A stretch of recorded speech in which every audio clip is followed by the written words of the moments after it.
俺しかいない。サスケ。He's a freaking badass.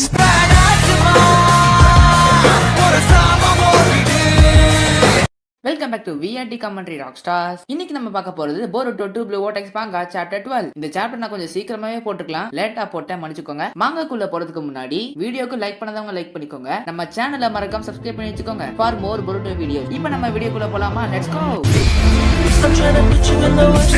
領域展開。お前は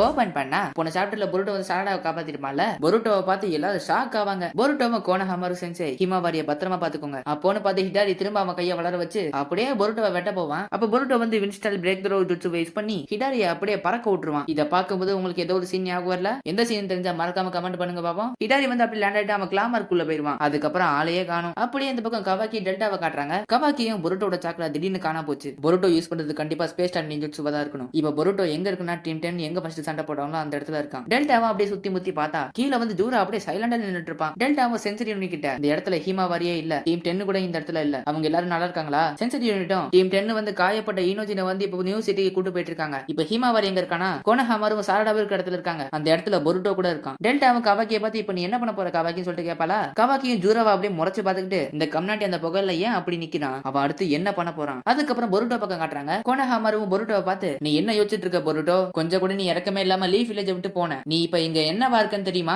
சாரடாவும் கோனஹாமாரு சென்சை நிறுத்துங்க, நீங்க நடந்ததை பாத்தீங்களா? பொருட்டோ மட்டும் சரியான நேரத்துல வரலாம், என் கதை எப்பயும் முடிஞ்சிருக்கும். சாரடா அப்படி சொன்னதுக்கு அப்புறம் கோனஹாமாரு கிட்ட இருந்து நோ ரெஸ்பான்ஸ். கோனஹாமாரு பொருட்டோவை பார்த்து கோனஹாமாரும் எல்லாரும் ஜாக்கிரதையா இருங்க, கோடு மாதிரி இவனாலும் கிளாமார்க்க யூஸ் பண்ண முடியுது. பொருட்டோவை இப்ப அவன் இங்கதான் இருக்கான், ஆனா அவன் எங்க இருந்து அட்டாக் பண்ணுவான்னு தெரியாது. இது கொஞ்சம் கஷ்டமா தான் இருக்க போகுது. கோனஹாமாரு கூட வந்து ஒரு சென்சுரி யூனிட் சேர்ந்தவன் வந்திருப்பான். பொருட்டோவை அவனை பார்த்து ஹே நீ வந்து சென்சுரி யூனிட் சேர்ந்தவன் தானே, இந்த இடத்தை சுத்தி இருக்கிற ஒரு கிளாமார்க்கையும் விடாம சென்ஸ் பண்ணு, ஏதோ ஒரு கிளாமார்க்ல சாக்கலா தென்பட்டுச்சுன்னா என் கிட்ட உடனே சொல்லு. ஆனா அவன் என்ன சொல்வானா, உனக்கு என்ன திமிரு, நீ ஒரு கிரிமினல் எனக்கு ஆர்டர் போடுறியா? சுமேரேவ பொருட்டோவை கூப்பிட்டு பொருட்டோ அவ வந்து சாரடாவை தான் குறி வைக்கிறான். கோனஹாமாரு சென்சை அவனை அட்டாக் பண்ணும்போது அவ வந்து திரும்ப கோனஹாமாரு சென்சை அட்டாக் பண்ணாம சாரடாவை தான் அட்டாக் பண்ண வந்தான். அதனால அவன் இப்ப கண்டிப்பா சாரடா கிட்ட தான் வர வாய்ப்பு இருக்கு. சாரடாவும் அவ வந்து என்ன சாப்பிட போறானா, அதாவது அவன் அப்படிதான் என்ன சொன்னான், அவ வந்து என்ன பிடிக்கும் போது கூட என்ன சாப்பிட தான் ட்ரை பண்ணான். இவனுக்கும் எங்க அப்பா மரமா மானதுக்கு ஏதாவது சம்பந்தம் இருக்குமா? கோனஹாமாரு கேட்டு ஷாக் ஆயிருவான். என்னது மரமா மாறினாங்களா? ஒரு நிமிஷம், அந்த மரத்தை பத்தி தான் நீங்க பேசுறீங்கன்னா மொயகி கூட ஒரு மரமாவே மாறிட்டா. பொருட்டோவும் இப்ப நம்ம சண்டை போட்டவன் வந்து அங்கிள் சாஸ்கேவோட காப்பி மாதிரி தான், அவர் வந்து ட்ரீயா மாறிட்டதால அவரோட சாக்கராவை அப்சர்வ் பண்ணி ஒரு புதுசா ஒன்று உருவாயிருக்கு. அதுதான் இப்ப நம்ம சண்டை போடுறவன். அவனுக்கு இறக்கலாம் காட்டாதீங்க, அவன் ஒன்னும் அங்கிள் சாஸ்கேலாம் இல்ல. நம்ம ஃபோக்கஸ் பண்ண வேண்டிய விஷயம் அவனை தோக்கடிக்கிறது மட்டும்தான். மாஸ்டரை சேவ் பண்ணி அவனா வேற வழியே இல்ல. கோனஹாமருக்குலாம் இவன் என்னதான் சொல்றான்னு ஒன்னும் புரியாம இருப்பான். கோனஹாமரும் பொருட்டோவை பார்த்து ஏ பொருட்டோ உனக்கு எப்படி இந்த மாதிரி இன்ஃபர்மேஷன் தெரியுது,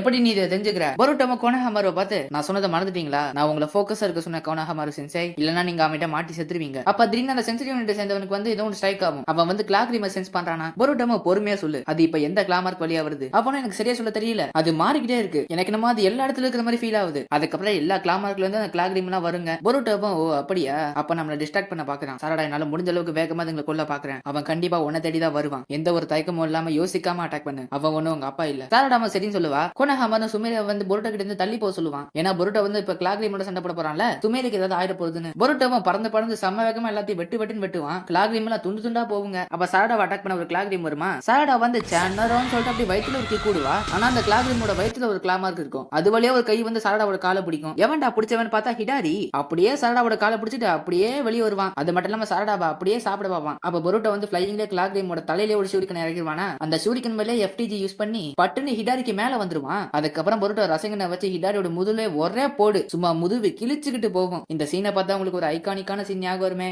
அது என்ன சீன் தெரிஞ்சா மறக்காம அப்படி கமெண்ட் பண்ணுங்க பாப்போம். எத்தனை பேர் கண்டுபிடிக்கிறீங்க நானும் பாக்குறேன். பொருட்டோ வந்து ரசங்கனை வச்சு அடிச்ச உடனே ஹிடாரி வந்து செம்ம டேமேஜ்ல திரும்ப கிளாமார்க்குள்ளே போயிருவான். அந்த கிளாமார்க் வழியா ஹிடாரி வந்து அவன் இடத்துக்கு போயிருவான். அந்த இடத்துல வந்து உட்ஸ்டைல் மாதிரி என்னமோ ஒன்று இருக்கும், அது வந்து ஹிடாரியோட உடம்ப அப்படியே சரி பண்ணும். சரி பண்ண அடுத்த செகண்டே பொருட்டோக்கு பின்னாடி கிளாமார்க்ல இருந்து வெளியே வந்து பொருட்டோ சாரடாவை சுத்தி எல்லா இடத்தையும் கிளாமார்க்க வர வச்சிருவான். ஹிடாரி வில்லத்தனமா திரும்ப அந்த கிளாமார்க்குள்ளேயே போயிருவான். அப்படின்னா ஏதோ ஒரு கிளாமார்க்ல இருந்து அட்டாக் பண்ண போறான். சாரடாவும் பொருட்டோவை பார்த்து பொருட்டோ நீ வேணா வானத்துல இரு, நான் இங்க தரையில இருந்து ஹிடாரியோட கவனத்தை இருக்கிறேன், எப்ப அவன் வெளியே வரனா அப்போ ரசங்கனை வச்சு அவன் அடிச்சது. பொருட்டோவும் இல்ல இப்ப என்னால பறக்க முடியாது, ஏன்னா எனக்கு இப்போ வேற ஒரு ஆப்ஷன் இருக்கு, நான் வந்து ரசங்கான் உசிஹிகோவை யூஸ் பண்ண போறேன், நான் என்னோட எல்லா பவரையும் ஒன்னா சேர்த்து அவனை ஒரே அடியில கொல்ல போறேன். சாரடாவோ ரசேங்கன் உசுகிக்கோவா அப்படின்னு சொல்லிட்டு ஒன்னும் புரியாம இருப்பாளா? ஏன்னா சாரடா வந்து ரசேங்கன் உசுகிக்கோவா பார்த்தது இல்லல. பொருட்டோவா அதை பத்தி சொல்லுவான். இந்த ஜுட்சு வந்து இந்த உலகத்தோட ரொட்டேஷனை யூஸ் பண்ணும். இந்த ஜுட்சுவோட சக்தியை அதிகமாக்கணும்னா அதுக்கு கொஞ்சம் டைம் எடுக்கும். இது வந்து ஒரு புது ரசேங்கன். இது வந்து இந்த உலகத்தோட சாக்கரான்னு கூட சொல்லலாம். சாரடாவும் என்னது ஒரே அடியில கொன்றுவியா? அது வந்து சாத்தியமா? பொருட்டோவும் கண்டிப்பா. இப்ப நான் சொல்லப்படுறது ஒரு பிரச்சனை கூட சொல்ல முடியாது. நான் என்னோட பவரை இன்க்ரீஸ் பண்றதுக்கு கொஞ்ச நேரம் நான் இப்படியே தாக்கு பிடிச்சு நிக்கணும். நான் இப்படியே இதோட பவர் அதிகமாகிட்டேனா இதோட பவருக்கு எந்த ஒரு எல்லையும் இல்ல அப்படின்னு பொருட்டோ வந்து ரசேங்கன் உசுகிக்கோட பவர் வந்து அப்படியே கொஞ்சம் கொஞ்சமா இன்க்ரீஸ் பண்ணிக்கிட்டே இருப்பான். அதுக்கப்புறம் தான் இன்னொரு விஷயமும் தெளிவா சொல்லுவான். ஆனா இப்ப நான் சொன்னதெல்லாம் நான் பண்ணணும்னா என்னோட கால் வந்து பூமியோட தரையில நின்னே ஆகணும். அப்பதான் இந்த உலகத்தோட சக்கராவை என்னால அப்சர்வ் பண்ண முடியும். நான் ஒருவேளை பறந்தனா என் கால் வந்து தரையில இருக்காது. அப்ப என்னால இந்த பூமியோட சக்கராவை அப்சர்வ் பண்ண முடியாது. அதனாலதான் இப்ப என்னால பறக்க முடியாதுன்னு சொல்றேன். நான் அவனை ஒரே அடியில தோக்கடிக்கணும்னா நான் இந்த உலகத்தோட சக்கராவை அப்சர்வ் பண்ணியே ஆகணும். சாரடாவா உனக்கு சக்கராவை அப்சர்வ் பண்ண கொஞ்சம் டைம் ஆகும். புரிஞ்சது, நாங்க பாத்துக்கிறோம். அப்போ ஒரு கிளாமாக்ல இருந்து ஹிடாரியோட கை வரும். அதுவும் சிடோரியோட. அப்ப கோனஹாமரு அப்ப பறந்து வந்து ரசேங்கன் பேரிகேடை யூஸ் பண்ணி அந்த கையை தெறிக்க விட்டுருவான். பொருட்டமா கோனஹாமரு பார்த்து ஹலோ நான் உங்ககிட்ட என்ன சொன்ன ஞாபகம் இருக்கா?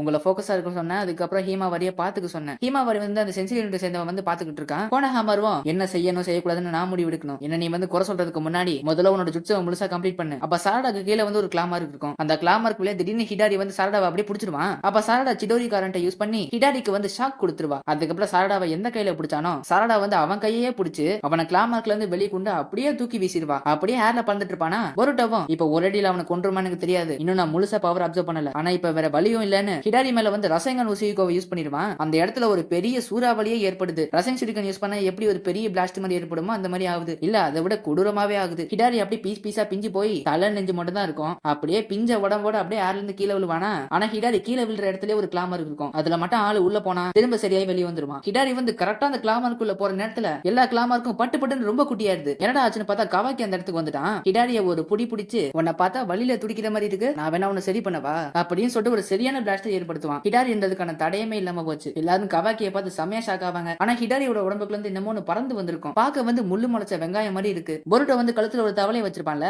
அந்த முள்ளு வெங்காயத்தை வந்து அப்படியே அந்த தவளை கிட்ட காட்டுவான். பொருட்டோவா உங்களுக்கு என்ன தோணுது? இது அதுதானே கரெக்டா? அந்த தவளை பார்க்கறது வந்து கோஜி காசினாலையும் பார்க்க முடியுது. அவரும் என்ன சொல்லுவார்னா சந்தேகமே இல்ல, நான் பார்த்தது மாதிரியே தான் இருக்கு, இது அந்த சோல் த்ரோன் தான். பொருட்டோவும் சரி ஓகே அப்ப நான் எடுத்துட்டு வரேன்னு சொல்லுவானா. அப்ப கவாக்கி பொருட்டோவை பிடிச்சு ஒரு நிமிஷம் வெயிட் பண்ணு, இது என்னன்னு என்கிட்ட தெளிவா சொல்லு. பொருட்டோவும் என்னோட மாஸ்டர் வந்து மரமா மாறிட்டாரு, அவர் அதுல இருந்து காப்பாத்த இதுதான் உதவும் அப்படிதான் நான் கேள்விப்பட்டேன். நான் சொன்னதை நீ புரிஞ்சுட்டேன்னா என்ன விடு கவாக்கி, அப்படி இல்லனா உன் கையை நான் ரெண்டா வெட்ட வேண்டியது இருக்கும். கவாக்கி இப்ப நீ யார்கிட்ட இதை பத்தி கேட்ட, யாரு உனக்கு இன்ஃபர்மேஷன் சொல்றது? அப்ப திடீர்னு ஏதோ ஒரு பீம் வந்து பொருட்டோட நெஞ்சில அட்டாக் பண்ணிடும். நெஞ்சில ஓட்டையை போட்டு பின்பக்கமே வந்துடும். சாரடா வந்து பொருட்டோன்னு கத்திக்கிட்டே வருவா. பொருட்டோட வாயில இருந்து ரத்தமா ஊத்துது. இந்த பீம் எங்க இருந்து வந்துச்சு ஏது வந்துச்சுன்னு சொல்லிட்டு யாருக்கும் ஒண்ணும் புரியல. கவாக்கியும் டெல்டா கிட்ட பேசுவான். டெல்டா அங்க என்னாச்சுன்னு கேட்பானா. அதாவது என்னன்னா ஜூரா வந்து ஹீமாவரி கூட சண்டை போட்டான்ல அந்த இடத்துல தான் இருக்கான். ஆனா அந்த இடத்துல இருந்து ஒரு பீமை யூஸ் பண்ணி பொருட்டோவை அட்டாக் பண்ணிட்டான். ஜூரா வந்து ரொம்ப தூரத்துல இருந்தாலும் கொஞ்சம் கூட குறி மிஸ் பண்ணாம அட்டாக் பண்ணிருக்கான். சாரடாவன் பொருட்டோ கிட்ட வந்து பொருட்டோ உனக்கு என்னாச்சுன்ற மாதிரி கேப்பா. பொருட்டோ கீழே வந்ததால அந்த சோல்தரம் வந்து கீழே வந்துடும். அப்பதான் சாரடாக்கு பொருட்டோ சொன்னது ஞாபகம் வரும். இது இருந்தா தானே திரும்ப சாஸ்கேவை மனுஷனா மாத்த முடியும். சாரடா வந்து பொருட்டோ சொன்னதை யோசிச்சு பார்த்துட்டு அதை அப்படியே எடுக்க போவா. சாரடாவோட கையிலயும் அந்த பீம் வந்து அட்டாக் பண்ணும். அப்பயும் விடாம அப்படியே அந்த கையை வச்சு எடுக்க போவா. அப்ப திடீர்னு அந்த சோல்தரம் வந்து அப்படியே தானாவே பறந்து அப்படியே ஜூரா கிட்ட போயிடும். அதாவது ஜூரா தான் வர வச்சிருக்கான். ஜூராவும் இந்த பொருட்டோக்கு வந்து சோல்தரோனை பத்தி கூட தெரிஞ்சிருக்கா. இவன் மேல இப்ப எனக்கு ரொம்ப ரொம்ப கோபம் வருது. சரி நான் ஒரு வழியா முடிவு பண்ணிட்டேன். டென்டைல்ஸ்க்கு வந்து கவாக்கியை சாப்பிட கொடுத்தா போதும். ஏன்னா இப்ப நான் உன்னை கொன்னே தின்னு முடிவு பண்ணிட்டேன். ஓட்சுகி பொருட்டோ அப்படின்னு ஜூரா வில்லங்கத்தனமா பயங்கரமா சொல்லுறதோட இந்த சாப்டர் இதோட முடிச்சிட்டானுங்க. இந்த சாப்டர் உண்மையிலே பயங்கரமா இருந்துச்சுல. பொருட்டோட நெஞ்ச வர பொளந்து விட்டான். நம்மால அங்க ரத்த வாந்தி எடுத்துட்டு இருக்காரு. இதுல வர இவன் பொருட்டோவை கொன்னே தின்னு சொல்லிட்டு செம்ம காண்டோட சொல்லிட்டு இருக்கான். அடுத்த சாப்டர்ல என்ன கூத்து நடக்க போகுதுன்னு தெரியலையே. அடுத்த சாப்டர் ரிலீஸ் ஆச்சுன்னா உடனே வீடியோ போட்டுவான். சோ மறக்காம சப்ஸ்கிரைப் பண்ணி வச்சுக்கோங்க. அப்பதான் டக்கு டக்குன்னு கெத்தா இன்ட்ரெஸ்டிங்கா பார்க்க முடியும். அதுக்கப்புறம் வீடியோக்கு லைக் பண்ணாதவங்க லைக் பண்ணிக்கோங்க. இந்த வீடியோ பிடிச்சா ஒரு 400 லைக்ஸ் தெரிவிக்க விடுங்க. இதுக்கப்புறம் அடுத்த வீடியோல பார்ப்போம். விஆர்டின்னு ஒரு சேனல் கூட வச்சிருக்கோம். அதுல வந்து இந்த ட்ரெண்டிங்கான டாபிக்ஸ் பத்தி நான் வீடியோ போடுவோம். உங்களுக்கு மனசு இருந்தா அந்த சேனலுக்கு மறக்காம உங்க சப்போர்ட் கொடுங்க. இன்ஸ்டாகிராம் லிங்க் கூட டிஸ்கிரிப்ஷன்ல இருக்கு, அங்கேயும் போயிட்டு ஃபாலோ பண்ணிக்கோங்க. புதுசு புதுசான அனிமே அப்டேட்ஸ் எல்லாம் தெரிவிப்போம். சரி ஓகே, பை பாய்.